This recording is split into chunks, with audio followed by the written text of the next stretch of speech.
Hi friends, welcome back to our channel Physics Tutorial. ഇന്ന് discuss ചെയ്യാൻ പോകുന്നത് +1 ഫിസിക്സിൻ്റെ ചാപ്റ്റർ 5 ആണ്. അതായത് ലോസ് ഓഫ് മോഷനിലുള്ള ഇമ്പോർട്ടൻറ്റ് ക്വസ്റ്റ്യൻ ആൻസേഴ്സ്, ന്യൂമറിക്കൽസ്, അതുപോലെ തന്നെ ഇമ്പോർട്ടൻ്റ് ആയിട്ടുള്ള എല്ലാ പോർഷൻസും ഇൻക്ലൂഡ് ചെയ്തിട്ടുള്ള ഒരു വീഡിയോ ആണ്. അപ്പോൾ ഇത് പാർട്ട് 2 ആണ്. നിങ്ങൾ പാർട്ട് 1 കണ്ടിട്ടില്ല എന്നുണ്ടെങ്കിൽ അത് കണ്ടതിന് ശേഷം ഈ വീഡിയോ കാണാം. വീഡിയോ ഇഷ്ടമായാൽ ലൈക്ക് ചെയ്യാനും ഷെയർ ചെയ്യാനും ചാനലൊന്ന് സബ്സ്ക്രൈബ് ചെയ്യാനും മറക്കല്ലേ. വീഡിയോയിലേക്ക് പോവാം. First question is, show that Newton's second law is consistent with first law. അതായത് ന്യൂട്ടൻ്റെ സെക്കൻഡ് ലോ എന്ന് പറയുന്നത് എന്താണ്, ഫസ്റ്റ് ലോയുമായിട്ട് കൺസിസ്റ്റൻ്റ് ആണ് എന്നുള്ളതൊന്ന് പ്രൂവ് ചെയ്യണം. അല്ലെങ്കിൽ ഇതേ ക്വസ്റ്റ്യന് തന്നെ നമുക്ക് എങ്ങനെ ചോദിക്കാം, starting from Newton's second law arrive at Newton's first law. അതായത് നമ്മൾ ന്യൂട്ടൻ്റെ സെക്കൻഡ് ലോയിൽ സ്റ്റാർട്ട് ചെയ്തുകൊണ്ട് എന്ത് ചെയ്യണം, ഫസ്റ്റ് ലോയിലേക്ക് എത്തണം. അപ്പോൾ ഇങ്ങനെ രണ്ട് രീതിയിൽ ഈ ക്വസ്റ്റ്യൻ ചോദിക്കാറുണ്ട്. നമുക്ക് എന്ത് ചെയ്യാം, ആദ്യം ന്യൂട്ടൻ്റെ സെക്കൻഡ് ലോയിൽ നിന്ന് സ്റ്റാർട്ട് ചെയ്യാം. അപ്പോൾ ന്യൂട്ടൻ്റെ സെക്കൻഡ് ലോ എന്ന് നമുക്ക് കിട്ടുന്ന ഇക്വേഷൻ ഏതാണ്? Yes, F is equal to M A ആണ്. വളരെ ഫേമസ് ആയിട്ടുള്ള ഇക്വേഷനാണ് സെക്കൻഡ് ലോയിൽ നിന്ന് കിട്ടുന്നത് അല്ലേ. So F is equal to M A എന്ന് പറഞ്ഞാൽ മാസ് ഇൻറ്റു ആക്സിലറേഷൻ ആണ് ഫോഴ്സ്. ഇനി അവിടെ ഫോഴ്സ് 0 ആണെന്നുണ്ടെങ്കിൽ നമുക്ക് എങ്ങനെ പറയാം, അതായത് എഫ് 0 ആണെന്നുണ്ടെങ്കിൽ M A will be equal to 0 അല്ലേ. അത് അണ്ടർസ്റ്റുഡ് ആണ്. എഫ് 0 എന്ന് പറഞ്ഞാൽ M A is equal to 0. പക്ഷേ എം എന്ന് പറയുന്നത് അവിടെ മാസ്സാണ്. മാസ് എങ്ങനെയെങ്കിലും 0 ആവാൻ ചാൻസ് ഉണ്ടോ? ഇല്ല, മാസ് ഒരിക്കലും എന്താവില്ല, 0 ആവില്ല. അപ്പോൾ പിന്നെ അവിടെ ഏത് ക്വാണ്ടിറ്റി ആയിരിക്കും 0 ആയിരിക്കുന്നത്? Yes, that is acceleration. അതായത് ആക്സിലറേഷൻ മാത്രമാണ് അവിടെ 0 ആവുന്നത്. അപ്പോൾ അതിൽ നിന്ന് എന്ത് പറയാം, 0 ആക്സിലറേഷൻ ആണെന്നുണ്ടെങ്കിൽ അവിടെ എന്തായിരിക്കും, സ്റ്റേറ്റ് ഓഫ് റെസ്റ്റ് അല്ലെങ്കിൽ സ്റ്റേറ്റ് ഓഫ് യൂണിഫോം ലീനിയർ മോഷനിലായിരിക്കും. അതായത് when there is no external force the body will remain in it state of rest or of uniform motion in a straight line. അത് തന്നെയല്ലേ ന്യൂട്ടൻ്റെ first law പറയുന്നത്. അതായത് ഇവിടെ എന്താണ് നമ്മൾ കണ്ടത്, ആദ്യം നമ്മൾ F is equal to M A എന്ന് സ്റ്റാർട്ട് ചെയ്തു. അതായത് ഫോഴ്സ് എന്ന് പറയുന്നത് 0 ആണ് എന്ന് കൊടുത്തു. അപ്പോൾ അങ്ങനെയാകുമ്പോൾ എം എ 0 ആണ്. മാസ് എന്ന് പറയുന്നത് എന്തായിരിക്കും, 0 ആയിരിക്കില്ല അല്ലേ. മാസ് ഒരിക്കലും 0 ആയിരിക്കില്ല. അപ്പോൾ അതുകൊണ്ട് തന്നെ ആക്സിലറേഷൻ വിൽ ബി 0. അപ്പോൾ ആക്സിലറേഷൻ 0 എന്ന് പറഞ്ഞാൽ എന്താണ്, ആ ഒബ്ജക്റ്റ് എന്ത് ചെയ്യുന്നുണ്ടാവില്ല, മൂവ് ചെയ്യില്ല. ഓക്കെ, അപ്പോൾ എന്ത് പറയാൻ പറ്റും, അതായത് 0 ആക്സിലറേഷൻ ആണെന്നുണ്ടെങ്കിൽ എന്താണ്, ആ ഒബ്ജക്റ്റ് ഒന്നുകിൽ റെസ്റ്റിലായിരിക്കാം. ഇനി യൂണിഫോം മോഷനിലുള്ള ഒരു ഒബ്ജക്റ്റ് ആണെന്നുണ്ടെങ്കിൽ that will be moving in uniform motion. Okay, അതായത് നമ്മൾ എക്സ്റ്റേണൽ ഫോഴ്സ് അപ്ലൈ ചെയ്യാത്തിടത്തോളം എന്തുണ്ടാവില്ല, the body will be remaining in its state of rest or of uniform motion in a straight line. അപ്പോൾ നമുക്ക് എന്ത് പറയാം, സെക്കൻഡ് ലോയിൽ നിന്ന് നമ്മളിപ്പോൾ എത്തിയത് എവിടെയാണ്, ഫസ്റ്റ് ലോയിലാണ്. അപ്പോൾ അതുതന്നെയാണ് ന്യൂട്ടൻ്റെ ഫസ്റ്റ് ലോ ഓഫ് മോഷൻ എന്ന് പറയുന്നത്. Okay, the next question is define impulse. ഇമ്പൾസിൻ്റെ ഡെഫിനിഷനാണ് ചോദിച്ചിട്ടുള്ളത്. അപ്പോൾ ഇമ്പൾസ് എന്ന് പറഞ്ഞാൽ എന്താണ്, വളരെ വലിയൊരു ഫോഴ്സാണ്. വളരെ ചെറിയൊരു സമയത്ത് ആക്ട് ചെയ്യുന്ന വലിയ ഫോഴ്സിനെയാണ് നമ്മൾ ഇമ്പൾസ് എന്ന് പറയുക. അപ്പോൾ സാധാരണ കേസിൽ ഒരു ക്രിക്കറ്റ് പ്ലെയർ ഒക്കെ ആണെന്നുണ്ടെങ്കിൽ ഒരു ബോൾ വരുന്ന സമയത്ത് എങ്ങനെയായിരിക്കും, അവർ ക്യാച്ച് ചെയ്യുമ്പോൾ പെട്ടെന്ന് കൈ താഴ്ത്താറുണ്ട് അല്ലേ. അതെന്തിനാണ്, അവിടുത്തെ ടൈം ഡ്യൂറേഷൻ കൂട്ടാൻ വേണ്ടിയിട്ടാണ്.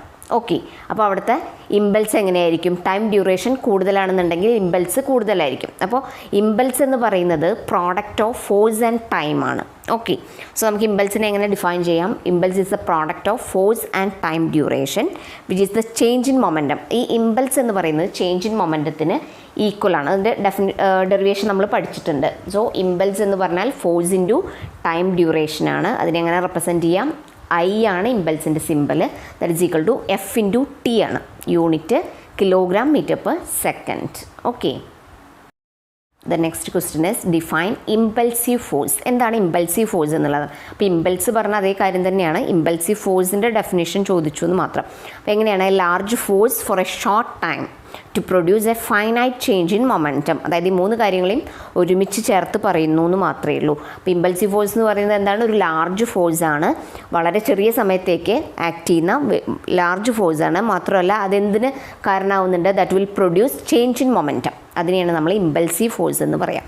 അതായത് a large force acting for a short time to produce a finite change in momentum is called an impulsive force. Example, a cricket ball hitting a bat. Okay, the next question is using Newton second law of motion arrive at impulse momentum principle. Impulse is equal to change in momentum of the body. അതായത് നമ്മൾ second law use ചെയ്തുകൊണ്ട് എന്ത് prove ചെയ്യണം, impulse momentum പ്രിൻസിപ്പിളാണ് prove ചെയ്യാനുള്ളത്. അപ്പോൾ നമുക്കറിയാം impulse എന്ന് പറഞ്ഞാൽ ചേഞ്ച് ഇൻ മൊമെൻറ്റത്തിന് ഈക്വൽ ആണ് അല്ലേ. ഇനി നമ്മൾ സെക്കൻഡ് ലോയിലാണ് സ്റ്റാർട്ട് ചെയ്യുന്നത്. അപ്പം ന്യൂട്ടൻ്റെ സെക്കൻഡ് ലോ പ്രകാരം എങ്ങനെ എഴുതാം? ഫോഴ്സിനെ F=dp/dt എന്ന് എഴുതാം. അതായത് ചേഞ്ച് ഇൻ മൊമെൻറ്റത്തിന് ഈക്വൽ ആണ്. അപ്പോൾ അതുകൊണ്ട് തന്നെ F=dp/dt-നെ നമ്മളൊന്ന് ക്രോസ് മൾട്ടിപ്ലൈ ചെയ്ത് നോക്കാം.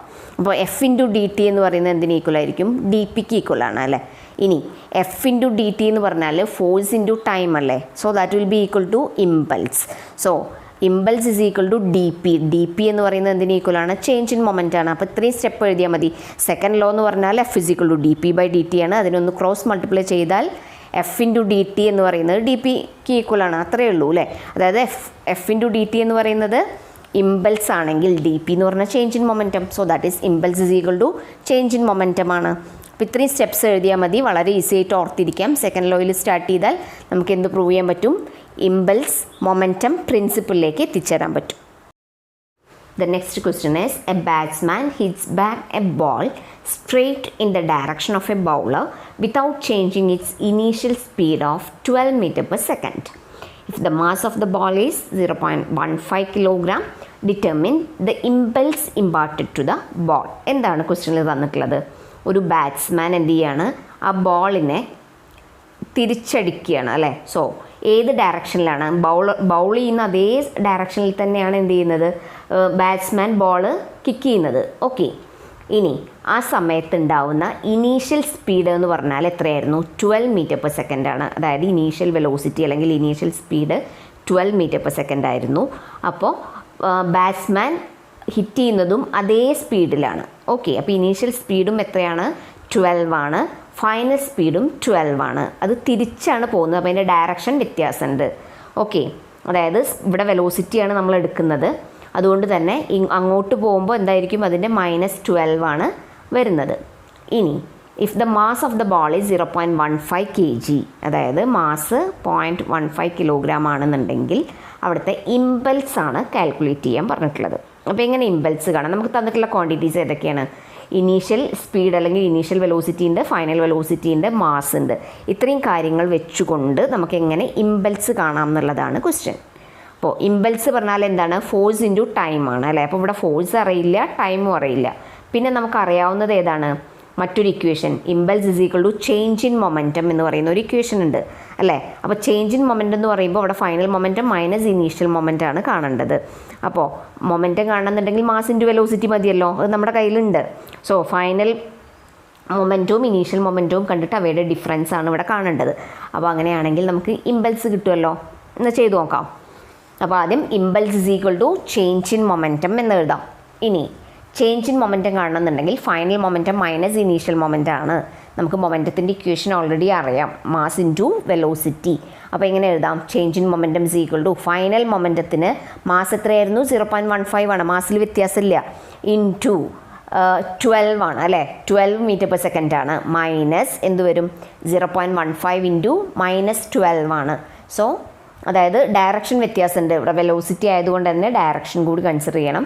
അപ്പോൾ ടോട്ടൽ കിട്ടുന്ന എത്രയാണ്? 2 മൈനസും കൂടി ആഡ് ചെയ്യാണ് ചെയ്യുക. അപ്പോൾ അതുകൊണ്ട് തന്നെ 3.6 ന്യൂട്ടൺ സെക്കൻഡ് ആണ് ഇമ്പൾസായിട്ട് നമുക്ക് കിട്ടുന്നത്. ക്ലിയർ ആയല്ലോ അല്ലേ. The next question is, even though action and reaction are equal and opposite, they do not cancel each other. Why? അതായത് നമുക്ക് പലർക്കും തോന്നുന്നൊരു ഡൗട്ടാണ്, എന്തുകൊണ്ടാണ് ന്യൂട്ടൻ്റെ തേർഡ് ലോയിൽ ആക്ഷനും റിയാക്ഷനും ഈക്വൽ ആൻഡ് ഓപ്പോസിറ്റ് ആയിട്ടും അവ പരസ്പരം ക്യാൻസൽ ചെയ്യാതെ പോകുന്നത് എന്നുള്ളത്. അപ്പോൾ അതാണ് ക്വസ്റ്റ്യനിൽ ചോദിച്ചിട്ടുള്ളത്. എന്തുകൊണ്ടാണ് ക്യാൻസൽ ചെയ്യാത്തത്?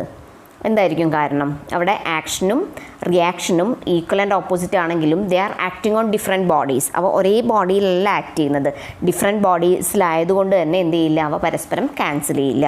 ഇനി ഒരേ ബോഡിയിലായിരുന്നെങ്കിൽ അവ എന്ത് ചെയ്യും? ക്യാൻസൽ ചെയ്യും. അപ്പോൾ ഇവ ഡിഫറെൻറ്റ് ബോഡീസിലാണ് എന്നുള്ളൊരൊറ്റ റീസൺ എഴുതിയാൽ മതി. So that answer will be complete. അപ്പോൾ എങ്ങനെ എഴുതാം? Action and reaction forces are on different bodies, not on the same body, so they do not cancel each other even though they are equal and opposite. So അവ equal and opposite ആണെങ്കിൽ കൂടി cancel ആവുന്നില്ല, കാരണം they are acting on different bodies. Okay. Next question is, a man of mass 70 kg stands on a weighing scale in a lift which is moving. അതായത് 70 kilogram വെയിറ്റുള്ള ഒരാൾ ഒരു move ചെയ്യുന്ന ലിഫ്റ്റിനകത്താണ് നിൽക്കുന്നത്. അപ്പോൾ കുറച്ച് കണ്ടീഷൻസ് തന്നിട്ടുണ്ട്. അതായത് ഫസ്റ്റ് കേസിൽ എന്താണ്, upwards with a uniform speed of 10 metre per second. അതായത് 10 മീറ്റർ പെർ സെക്കൻഡ് സ്പീഡിൽ അപ്വേർഡ് മോഷൻ ആണെങ്കിൽ അവിടെ ഉണ്ടാവുന്ന റീഡിങ് എത്രയായിരിക്കും അവിടെ വെയിറ്റ് വരിക എന്നുള്ളതാണ് ആദ്യത്തെ ക്വസ്റ്റ്യൻ. രണ്ടാമത്തെ ക്വസ്റ്റ്യനിൽ എന്താണ്, downwards with a uniform acceleration of 5 metre per second square. രണ്ടാമത്തെ കേസ് എന്താണ്, ലിഫ്റ്റ് താഴത്തേക്കാണ് മൂവ് ചെയ്യുന്നത് with acceleration 5 metre per second square. അടുത്ത കേസിൽ upwards with a uniform acceleration of 5 metre per second square. അടുത്ത കേസിൽ എന്താണ്, യൂണിഫോം ആക്സിലറേഷനോട് കൂടിയിട്ട് മുകളിലേക്കാണ് മൂവ് ചെയ്യുന്നത്. 5 മീറ്റർ പെർ സെക്കൻഡ് സ്ക്വയർ ആണ് ആക്സിലറേഷൻ. അപ്പോൾ ഈ 3 കേസിലും ഉണ്ടാവുന്ന റീഡിങ്, അതായത് അദ്ദേഹത്തിൻ്റെ വെയിറ്റ് എത്രയാണെന്നുള്ളതാണ് നമുക്ക് കാണേണ്ടത്. ഇനി അതുപോലെ തന്നെ what would be the reading if the lift mechanism failed and it falls down freely under gravity. അതായത് ഫ്രീ ഫോൾ ആവുകയെന്നുണ്ടെങ്കിൽ, അതായത് ലിഫ്റ്റിൻ്റെ മെക്കാനിസത്തിന് എന്തെങ്കിലും തകരാറ് സംഭവിച്ചിട്ട് ലിഫ്റ്റ് പെട്ടെന്ന് തന്നെ ഫ്രീ ഫോൾ ആയിട്ട് താഴേക്ക് വന്ന് വീഴുകയാണെന്നുണ്ടെങ്കിൽ എന്തായിരിക്കും അവിടെ ഉണ്ടാവുന്ന വെയിറ്റ് എന്നുള്ളതാണ്. അവിടെ നമുക്ക് ജിയുടെ വാല്യൂ 10 ആയിട്ട് എടുക്കാം. 10 മീറ്റർ പെർ സെക്കൻഡ് സ്ക്വയർ എന്നുള്ളത് തന്നിട്ടുണ്ട്. So instead of 9.8 we can take 10. ഇവിടെ ചോദിച്ചിട്ടുള്ളത് അപ്പോൾ എന്താണ്, അപ്പാരൻറ്റ് വെയിറ്റ് ഓഫ് എ ബോഡിയാണ്, ഇൻ എ ലിഫ്റ്റാണ് അല്ലേ. അതായത് നമ്മൾ അപ്പാരൻറ്റ് വെയിറ്റ് കാണാനുള്ള 4 കേസസ് നമ്മൾ ഓൾറെഡി ഡിസ്കസ് ചെയ്തിട്ടുള്ളതാണ്. ഫസ്റ്റ് കേസ് എങ്ങനെയാണ് വരുന്നത്, അതായത് ലിഫ്റ്റ് സ്റ്റേഷനറി അല്ലെങ്കിൽ moving up or down with uniform velocity ആണെന്നുണ്ടെങ്കിൽ, ഒന്നുകിൽ സ്റ്റേഷനറി ആവാം അല്ലെങ്കിൽ എന്തായിരിക്കണം യൂണിഫോം വെലോസിറ്റിയിലാണ് മൂവ് ചെയ്യുന്നതെങ്കിൽ, അതിന് അപ്വേർഡ് ആണെങ്കിലും ഡൗൺവേർഡ് ആണെന്നുണ്ടെങ്കിലും അവിടെ ഉണ്ടാകുന്ന റിയാക്ഷൻ എന്ന് പറയുന്നത് എത്രയായിരിക്കും, mgക്ക് ഈക്വൽ ആണെന്ന് പഠിച്ചിട്ടുണ്ട്. അപ്പോൾ ഓർത്തിരിക്കുക, സ്റ്റേഷനറി ആണെന്നുണ്ടെങ്കിൽ r=mg ആണ്, or upward moving upward or downward with uniform velocity.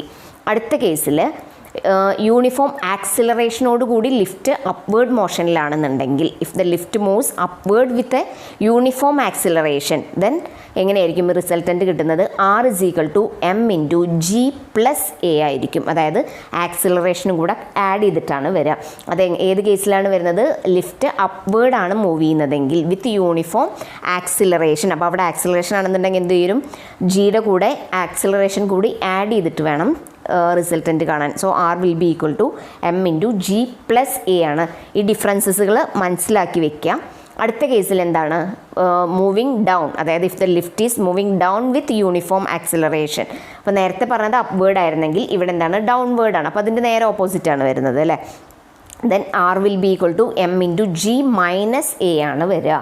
Okay, ഇനി നാലാമത്തെ കേസ് പറഞ്ഞാൽ ഫ്രീ ഫോൾ ആണ്. അപ്പോൾ നമ്മൾ നേരത്തെ പറഞ്ഞതുപോലെ എന്തെങ്കിലും ടെക്നിക്കൽ എറേഴ്സ് വന്നുകൊണ്ട് ലിഫ്റ്റ് പെട്ടെന്ന് താഴത്തേക്ക് വീഴുകയാണെന്നുണ്ടെങ്കിൽ എന്തായി മാറും, അവിടെ ഉണ്ടാവുന്ന അപ്പാരൻറ്റ് ലിഫ്റ്റ് എന്ന് പറയുന്നത് അപ്പാരൻറ്റ് വെയിറ്റ് എന്ന് പറയുന്നത് എന്തായിരിക്കും, r എന്ന് പറയുന്നത് അവിടെ 0 ആണ് വരിക. ഓക്കെ, അതായത് ആക്സിലറേഷൻ ഡ്യൂ ടു ഗ്രാവിറ്റിയും എന്തായി മാറും, g ആയിട്ട് മാറും അല്ലേ. അപ്പോൾ ആ കേസിൽ r=m×g-g ആണ്. അപ്പോൾ അവിടെ 0 ആണ് കിട്ടുക എന്നുള്ളത് ഓർത്തിരിക്കുക. അതായത് apparent weight of the body will be 0.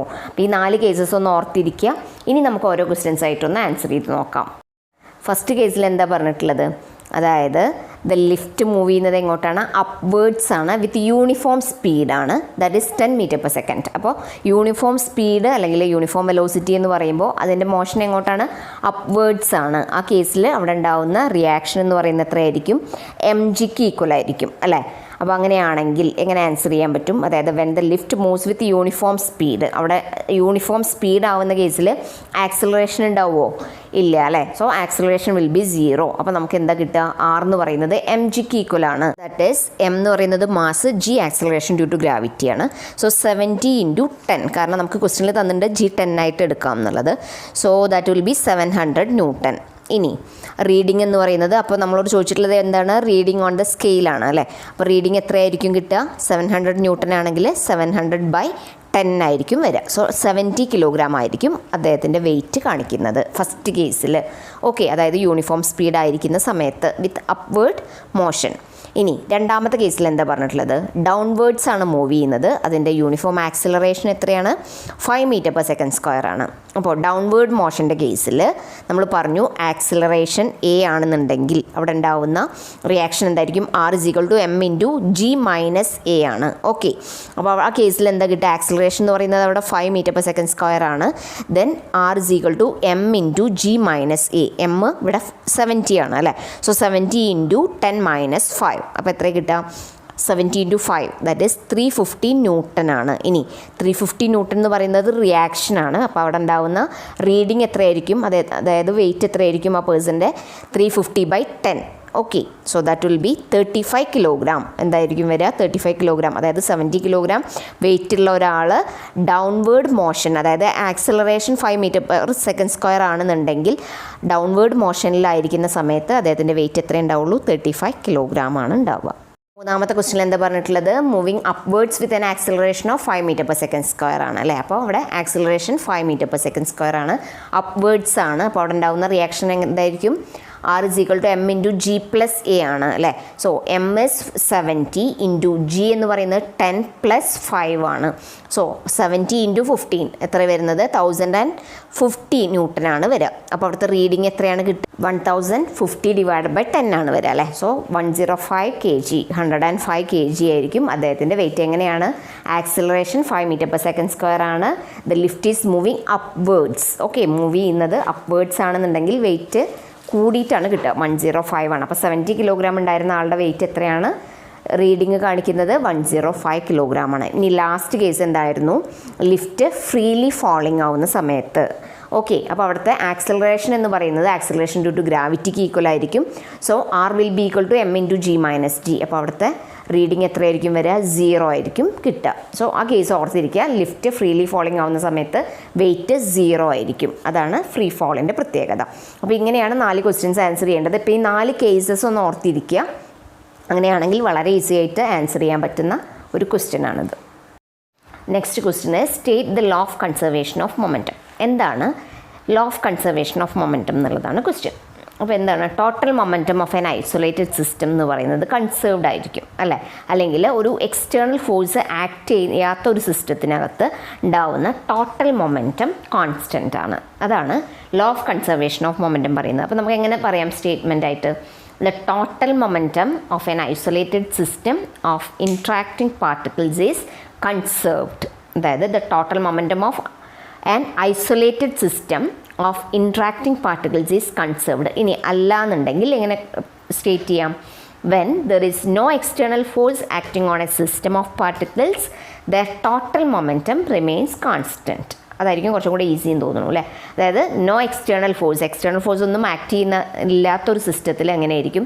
അവയുടെ ടോട്ടൽ മൊമെൻറ്റം കോൺസ്റ്റൻ്റ് ആയിരിക്കും. When there is no external force acting on a system of particles, their total momentum remains constant. So that is law of conservation of momentum. The next question is prove law of conservation of momentum using Newton's second law of motion.